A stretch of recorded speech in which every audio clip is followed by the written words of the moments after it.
ஓட முடியாத குதிரையையும் ஓட வைப்பாரு. அதுதான் அஜித் சார். ஆதி ரவிச்சந்திரன் பேட்டி. மார்க் ஆண்டனி படம் பட்டைய கிளப்பிடுச்சு. என் இயக்கத்துல வந்த முதல் படம் திரிஷா இல்லைன்னா நயன்தாரா. அது சூப்பர் ஹிட். ஆனா 2வது படம் யூ ஆட்டர் பில்லா. அப்ப யாரு எனக்கு வாய்ப்பு கொடுப்பாங்க? ஆனா நேர்கொண்ட பார்வை படத்துல நான் நடிக்கும் போதே அஜித் சாரு நாம 2 பேரும் சேர்ந்து படம் பண்றோம்னு சொன்னாரு. சாருக்கு ஓடுற குதிரை முக்கியமல்ல. ஓட முடியாத குதிரையையும் ஓட வைப்பாரு. அதுதான் அஜித் சார். ஆதிக் ரவிச்சந்திரன்.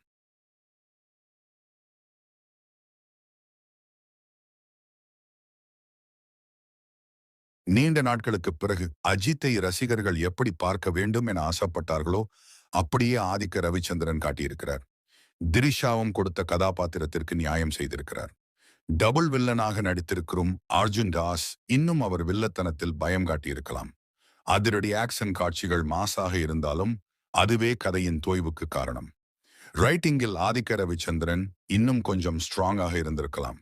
பாடல்களில் ஜி.வி. பிரகாஷ் பின்னி இருந்தாலும் பின்னணி இசையில் முத்திரை பதிக்க தவறிவிட்டார்.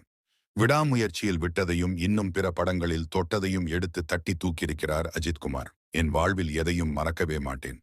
நடிகர் அர்ஜுன் தாஸ் உருக்கம். இதோ ராஜா வருகிறார். என்னுடைய ஆதர்ச நடிகருடன் திரையில் இடம்பெறுவதில் எனக்கு ஏற்பட்ட மகிழ்ச்சியை வெளிப்படுத்த வார்த்தைகள் மிக சிறியதாக உள்ளது. இந்த உன்னதமான மனிதருடன் செலவழித்த ஒவ்வொரு தருணத்தையும் நான் போற்றுவேன். அஜித் குமார் சார், நான் உங்களை நேசிக்கிறேன். இந்த வாய்ப்புக்கு நன்றி. ஆதிக் ரவிச்சந்திரனுக்கும் நன்றி. இதோ ராஜா வருகிறார்.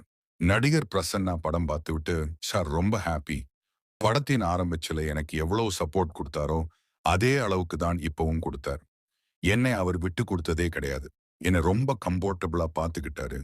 இயக்குனருக்கு என்னை தேவையோ அதை செஞ்சு கொடுங்க அப்படின்னு தான் தயாரிப்பாளரிடம் சொல்லுவார். அதனால தான் இப்போ படம் சரியா போய் ரீச் ஆகணும்னு பயம் உள்ள ஓடிட்டு இருக்கு. ஆதிக் பேன்த்து என்றாலே மிகவும் ஆவலா எதிர்பார்த்து கொண்டிருக்கும் இந்த நேரத்தில் இந்த படத்திற்கு நான் மியூசிக் அமைத்ததுல மிகவும் பெருமையான விஷயமாக கருதுகிறேன். ஏப்ரல் 10 ரிலீஸ் ஆகும் இந்த படத்திற்கு மகிழ்ச்சியுடன் காத்து கொண்டிருக்கிறேன். குட் பேட் அக்லி படத்தின் இசை வேலைகளை மிகவும் நேசித்து செய்துள்ளேன். திரைப்படத்தை காண ஆவலுடன் இருக்கிறேன்.